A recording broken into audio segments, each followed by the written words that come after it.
والے ملک بنگلہ دیش کے بارے میں، بنگلہ دیش کی علیحدگی کے اہم ترین کردار بانگا باندھو شیخ مجیب کے بارے میں۔ آج کی اس ویڈیو میں ہم بتائیں گے کہ سنار بنگلہ کا خواب دکھانے والے مجیب کے دور کی بد انتظامی کیسے اس کے زوال کا سبب بنی، اور وہ کون سے اہم واقعات تھے جو محض 4 سال کے عرصے میں فوج اور عوام کو بانگا باندھو مجیب کے خلاف اٹھ کھڑا ہونے پر مجبور کرتے ہیں اور بالآخر اس کے قتل کا باعث بنتے ہیں۔ بنگلہ دیش کے قیام کے بعد جنوری 1972 میں شیخ مجیب الرحمان اقتدار میں آیا۔ مجیب نے حکومت ملتے ہی اہم عہدے عوامی لیگ کے لوگوں اپنے رشتہ داروں اور دوستوں کو بانٹ دیے۔ ملک میں پہلے ذخیرہ اندوزوں اور سمگلر ہمیشہ سزا سے بچ جاتے تھے، کیونکہ اعلیٰ حکام اور عوامی لیگ کے لوگ خود ذخیرہ اندوزی میں ملوث تھے۔ مجیب کے دور میں بدعنوانی غیر معمولی حد تک بڑھ گئی تھی، یہاں تک کہ 20 سال بعد 13 اگست 1992 کو اس وقت کے وزیر اعظم خالدہ ضیاء نے پارلیمان میں تقریر کے دوران مرحوم صدر مجیب کے حوالے سے یہ مشہور بیان دہرایا: میرا کمبل کہاں ہے؟ یاد رہے کہ مجیب کے دستے راست اور اس وقت کے ریڈ کراس کے چیئرمین غازی غلام مصطفیٰ کو متاثرین قحط کے لیے امدادی سامان میں خود برد کے سبب کمبل چور کہا جاتا تھا۔ یہاں تک کہا جانے لگا کہ شیخ مجیب الرحمان کے حصے کا کمبل بھی ان تک نہ پہنچ سکتا۔ پاکستان سے بھاگ کر بنگلہ دیش لبریشن فوج میں شامل ہونے والے میجر شریف مجیب کے بہت قریب تھے۔ انہوں نے ایک بار غیر رسمی گفتگو میں مجیب سے عوامی لیگ کی بدعنوان عناصر کے بارے میں سوال کیا اور جواباً مجیب نے کہا کہ میرے لوگوں نے پاکستان کی حکومت کے دوران تکلیف نہیں اٹھائی؟ کیا ان کو نقصان نہیں ہوا؟ کیا وہ اپنی دولت اور جائیدادوں سے محروم نہیں ہوئے؟ اگر آج انہیں کچھ فوائد مل رہے ہیں تو اس میں کیا حرج ہے؟ میں ان کے لیے بحث نہیں بن سکتا۔ اگر کوئی اس سے ناخوش ہے تو میں کچھ نہیں کر سکتا۔ مجیب کے 3.5 سالہ دور حکومت میں 6,000 کروڑ ٹکا مالیت کا سامان، جس میں پٹسن، غلہ، اناج اور دوسری درآمد شدہ اشیاء شامل تھی، ملک سے باہر سمگل کر دی گئی۔ مجیب کا دعویٰ یہ تھا کہ آزادی کے بعد بنگالیوں کو چاول پاکستان سے آدھی قیمت پر فروخت ہوں گے۔ تاہم 1975 میں بنگلہ دیش میں چاول 10 گنا زیادہ قیمت پر فروخت ہونے لگا تھا، اور یہ یحییٰ کے دور حکومت سے بھی کہیں زیادہ ہے۔ سمگلنگ میں اس وقت پہ پناہ اضافہ ہو گیا جب مجیب نے ہندوستان کے ساتھ اپنی سرحد کھول دی۔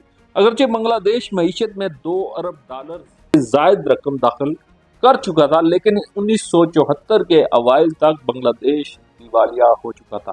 ابو موسیٰ جو ایک صحافی ہیں، وہ لکھتے ہیں کہ انہوں نے یعنی مجیب نے عام آدمی سے ہر چیز کا وعدہ کیا تھا، اور انہوں نے ہی عام آدمی کو ہر بات میں دھوکہ دیا۔ اس کے علاوہ مجیب کے ارد گرد کئی خوش آمدی موجود تھے۔ مجیب کے قتل کی سازش کرنے والے طاہر الدین ٹھاکر بھی تھے، جو اس وقت وزیر مملکت برائے اطلاعات تھے۔ انہوں نے خوش آمدن مجیب کے پاؤں چھونے کی رسم کی ابتدا کی۔ اس کے بعد سے مجیب ان لوگوں پر کڑی نظر رکھتا تھا جو اس کے پاؤں نہ چھونے کی جرت۔ طاقت اور غلبہ حاصل کرنے کی غرض سے مجیب نے اپنے بیٹے جمال کو فوج میں بھیجا، پھر مزید تربیت کے لیے اسے یوگوسلاویہ ملٹری اکیڈمی بھیج دیا، جو وہ مکمل نہ کر سکا اور ناکام واپس لوٹ آیا۔ جمال کی نااہلی مجیب کے ارادوں کے راہ میں رکاوٹ نہ بنی، بلکہ اس بار اسے برطانیہ کے سینڈرس ملٹری اکیڈمی بھیج دیا گیا۔ اکیڈمی نے جمال کو اس شرط پر داخلہ دیا تھا کہ وہ تربیت کی فیس ادا کرے گا، چنانچہ 1,80,000 ٹکا خفیہ طور پر ادا کیا گیا۔ مجیب کے اقتدار سنبھالنے کے کچھ ہی عرصہ بعد بنگلہ دیش میں امن و امان کی صورتحال بگڑنے لگی، حتیٰ کہ دارالحکومت ڈھاکہ میں جرائم پیشہ گروہوں سے محفوظ کوئی نہ رہا۔ جنوری 1972 سے جون 1973 تک 235 خفیہ قتل ہوئے تھے۔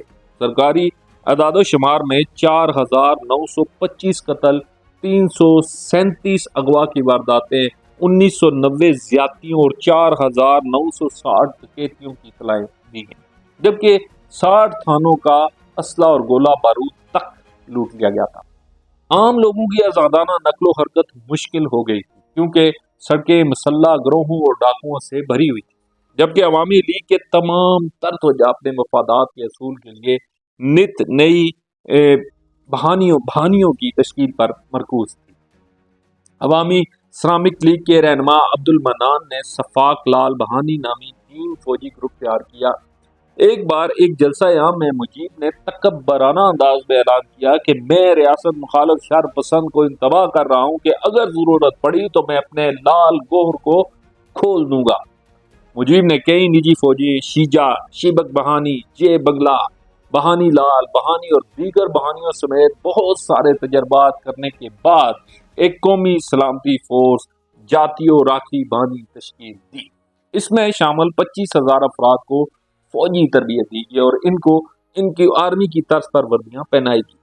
स्टील हेलमेट और जदीद खुदकार हथियारों से लैस ये फोर्स नाजी ब्राउन शर्ट से मुमासलत रखती थी।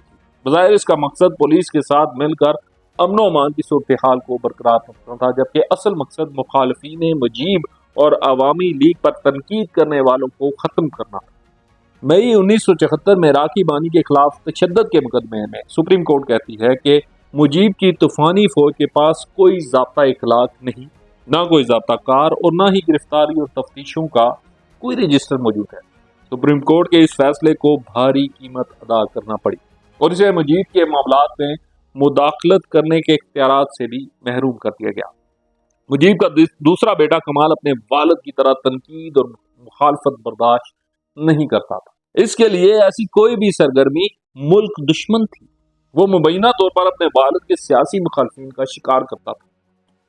1974 के अवाइल तक 2000 अफराद सियासी कत्ल का शिकार हो चुके थे, जिनमें कई अरकान असम्बली भी शामिल थे।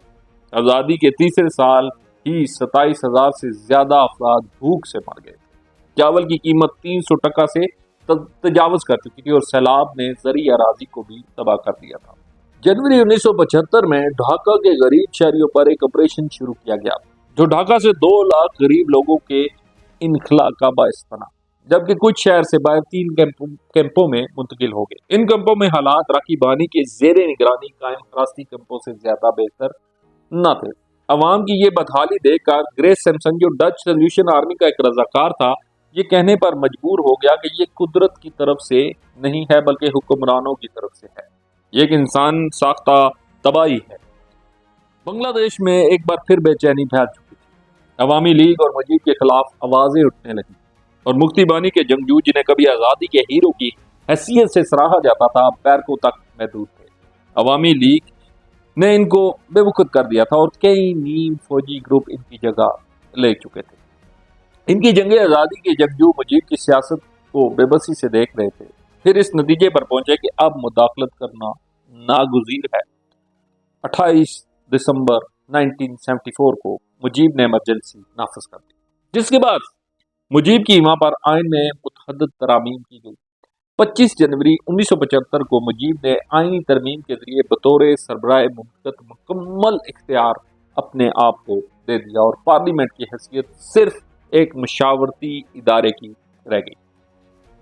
7 जून 1975 को मुजीब की मशावरती पार्लियामेंट में चौथी तरमीम की मंजूरी की गई, जिसमें एक जमाती रियासत की मंजूरी दी गई और अवामी लीग और चंद हमायती जमातों पर मुश्तमिल बांग्लादेश कृषक सर्वामिक अवामी लीग तश्कील दी गई। जुलाई 1974 में मुजीब ने अवामी हमायत हासिल करने के लिए ऑपरेशन क्लीन अप का आगाज किया। ऑपरेशन में शरपसंद अनासर को गिरफ्तार करने के लिए फौज को शामिल किया गया, मगर फौज अवामी लीग के जराइम पेशा अनासर के सामने बेबस साबित हुई। फौज जब जखीरा अंदोजों, स्मगलिंग या कत्ल के मुजरिमों को गिरफ्तार करती तो वो पुलिस की हिरासत से जल्द ही छूट जाते। एक ऐसी वारदात में 3 गिरफ्तार गुंडों ने इतराफ किया था कि उन्होंने दुल्हन को अगवा करने के दौरान दूल्हा और टैक्सी ड्राइवर को कत्ल किया, दुल्हन से ज्यादती की और इसकी मस्कशुदा लाश सड़क के किनारे फेंक दी। इन गुंडों से तफ्तीश पर यह पता चला कि इनका सरगुना टोंगी अवामी लीग का चेयरमैन मुजम्मल था। मुजम्मल को फौजी जवानों ने गिरफ्तार कर लिया।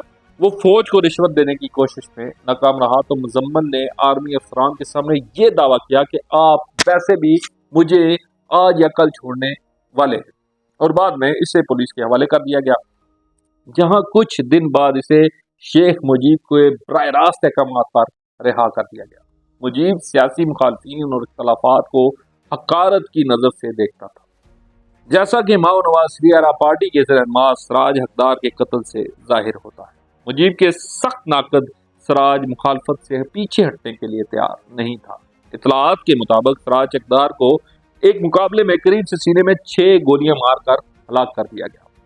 सराज के 19 साला बहन शमीम, जो बांग्लादेश की बेहतरीन मुजस्समा साज भी थी, इंतकामन मुजीब को कत्ल करना चाहती, मगर वो इस वक्त वाहिद मंसूबा साज नहीं थी। और भी बहुत से लोग अब मुजीब का तख्ता उल्टने का इरादा रखते थे। इन्हीं में major Farooq second command first Bengal lancer और second field artillery commander major Rashid भी थे, जो फौजी बगावत के लिए मुजीब जैसे नाअहल के लिए और सफाक आमर को हटाकर इक़्तिदार किसी अहल शख्स के हवाले करने के लिए मौके का शिद्दत से इंतजार कर रहे थे। मेजर फारूक के मुताबिक ऐसा लगता था जैसे हम किसी ऐसे माशरे में रह रहे हैं जिसकी सरबराही किसी मुजरमाना तंजीम के हाथ में। यह ऐसा ही था जैसे किसी माफिया ने बांग्लादेश के इक़्तिदार को संभाल लिया। ये था हुकूमत का सरबराह जो कत्ल और इन दीगर इंतहाई जराइम की पुष्टपनाही करता, जिनसे इसने हमें बचाना था। ये ना काबिल कबूल था और हमने फैसला किया कि इसका जाना जरूरी है। मेजर फारूक के मुताबिक जब मुजरम चेयरमैन को मुजीब की बराह रास्त मुदाखलत पर बगैर किसी फर्द जुर्म के रहा किया, तो इस वाक़े के बाद मैं तरक्कियों, कोर्सेज, करियर या किसी भी चीज़ में दिलचस्पी महसूस न करता था। मेरी गौर व फिक्र का महवर बस एक चीज़ थी कि ये हुकूमत किसी तरह जाएगी। मेजर फारूक ने मार्क्सिसी अदब समेत बेशुमार किताबें पढ़ी और बिल आखिर इन्हें यह लगा कि इंडोनेशिया के स्वीकारनों के तख्ता उल्टने और बांग्लादेश के मामले में मुमासलत है। एक और वाक़े में मेजर शरीफ अल अक्दलीम और इसकी अहलिया को मुजीब के दस्ते राज गाजी गुलाम मुस्तफ़ा के भाई ने बेइज्जत और हरासा किया। फौज के अफसरान ने इंतकामन गाजी का बगला तोड़ दिया। इस वाक़े पर कामला छावनी में फौज के 22 नौजवान अफसरान को कबल अज वक्त सबकदोश कर दिया गया। शरीफ उल हक कलीम, नूर चौधरी और बदरुल खुदा इस 22 अफसरान में शामिल थे, जो बिल आकर मुजीब के कत्ल के मंसूबा तैयार करने में भी कामयाब हो गए। मजमूई तौर पर मेजर्स ग्रुप ने मुतअद्दिद मंसूबे तैयार किए, लेकिन मेजरों का हतमी मंसूबा ये तय पाया कि मुजीब, शेख फजलुल हक मोनी और अब्दुल रब को कत्ल करके मुजीब के बेटों कमाल और जमाल को कैदी बना लिया जाएगा। 75 से 150 जवानों पर मुश्तमिल 3 टीमों के साथ 28 टैंक, 12 ट्रक, 3 जीपें तैयार की गई। 15 अगस्त 1975 की सुबह 5:15 बजे मेजर मोइनुद्दीन, साबक मेजर नूर और मेजर बदीन मकान नंबर 32 की तरफ बढ़े। यह धुनमोहनी में मुजीब की रिहाइशगाह थी। टीम को यह इख्तियार हासिल था कि किसी भी मज़ामत पर हर चीज को रास्ते से हटा दिया जाए। इस तरह उन्होंने मज़ामत पर मुजीब की अहलिया, इसके बेटे कमाल मुजीब और इसकी अहलिया जमाल मुजीब और इसकी अहलिया रासल मुजीब और मुजीब के छोटे भाई शेख नासर को हलाक कर दिया। मुजीब की बेटियां शेख हसीना और शेख रेहाना मुल्क से बाहर थी, जो इस वजह से बच गई। मुजीब इस वक्त बालाई मंजिल पर एक कमरे में सो रहा था। गोलियों की गन गरज से अचानक नींद से बेदार हुआ तो अपने कमरे से बाहर आया और जेरी मंजिल पर खड़े अपने कातलों को मुखातब किया। तुम यहाँ किस लिए आए हो? एक सिपाही ने बराह रास्त बोंगा बांधू की आंखों में आंखें डालकर धाड़ा, तुम्हारे लिए मुजीब। मुजीब ने कातल पर तंज करते हुए कहा कि पाकिस्तान की आर्मी मुझे ना मार सकी तो तुम में इतनी हिम्मत। इन कातलों और कत्ल को बयान करते हुए एंट्री मस्करन्स कहते हैं कि नूर ने स्टैंड गन से एक ब्रस्ट फायर किया। मुजीब को संभलने का मौका भी ना मिला और गोलियां इसके दाएं तरफ बड़ा सुराख करके आर पार हो गई। सुबह 5:40 के करीब बोंगा बांधू अपनी ही फौज के हाथों मारा गया और अपने पीछे जुल्म की एक दास्तान और एक आमराना पार्टी के इक़्तिदार का ख्वाब छोड़ गया। शेख मुजीब के कत्ल के बाद मेजर राशिद का कहना था कि वो लोगों को मुश्तइल करने की सलाहियत रखता था। अगर वो जिंदा रहता तो हमारे लिए हालात कंट्रोल करना मुश्किल हो जाता। मुजीब फारूक ने कहा कि हम पेशा वराना सिपाही हैं, हम किसी एक शख्स की नहीं बल्कि मुल्क की खिदमत करते हैं और हमें इसको बदलना था। ये थी शेख मुजीबुर रहमान की दास्तान। Thank you so much for the patience listening. Allah हाफिज़।